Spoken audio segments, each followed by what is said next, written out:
Welcome to Paleo News, stories from the past for the world today. In this bulletin, high-tech answers for ancient riddles, a new dinosaur missing link, a second look at a dinosaur stampede, controversy around amber fossils, and a dinosaur's worst nightmare. We start this bulletin in Switzerland with recent news of using high-tech to reveal ancient secrets. A team of paleontologists used a synchrotron to micro-CT scan the skull of the enigmatic Macrocnemus and reconstruct it in 3D. All known specimens of Macrocnemus have the skulls crushed and are difficult to work with, so this is the first look in over 200 million years of what their tiny heads may have looked like.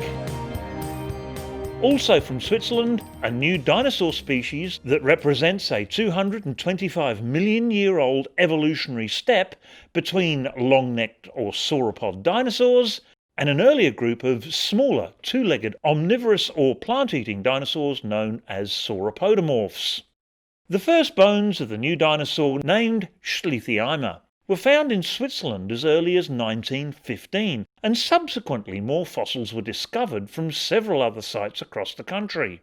But for years these fossils were thought to belong to an earlier known species, Plateosaurus. More recently, unusual features were observed on these bones, leading to the description of the new species. Schlietheimer was heavier than Plateosaurus and mainly walked on all fours. A recently released video by the good people at PBS Eon revisits the controversy around an amazing group of footprints found in outback Australia. Originally described as a stampede of small dinosaurs fleeing from an advancing theropod, more recent studies have suggested that there are two separate events and the supposed theropod may have been a plant eater. Another paleontological controversy was triggered recently when the prestigious journal Nature retracted a paper that they had published in March this year, in which a fossilised head preserved in amber was claimed to have belonged to a hummingbird-sized dinosaur. Reanalysis of this specimen showed that it was actually a small lizard. This retraction reignited a dispute among paleontologists around how to deal with these fossils. In April this year, the Society of Vertebrate Paleontology released a statement about amber fossils from Myanmar. In it they claim that, although these finds have advanced scientific knowledge, they come with a human cost. The region has been embroiled in a civil war for decades. The area is currently controlled by Myanmar's military, and they also allege that money from the sale of amber and amber fossils may be funding the conflict and other human rights violations and abuses. Last week, along with the retraction from Nature, the SVP provided an update of this statement, warning against the study of amber fossils from Myanmar as being unethical.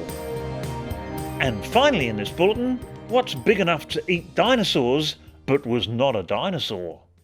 Deinosuchus, one of the largest, if not the largest crocodile of all time.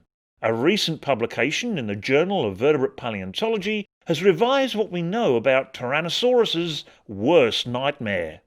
Deinosuchus lived in coastal wetlands of North America between 75 and 82 million years ago, and may have reached more than 10 metres in length.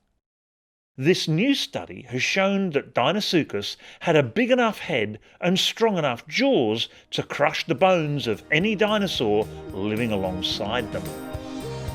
That's it from this edition of Paleo News. For more info on these stories and more stories from the prehistoric past, visit us on Facebook, Twitter or Instagram. Subscribe on YouTube for future editions of Paleo News, and sign up as a patron on Patreon to get your news ahead of the pack.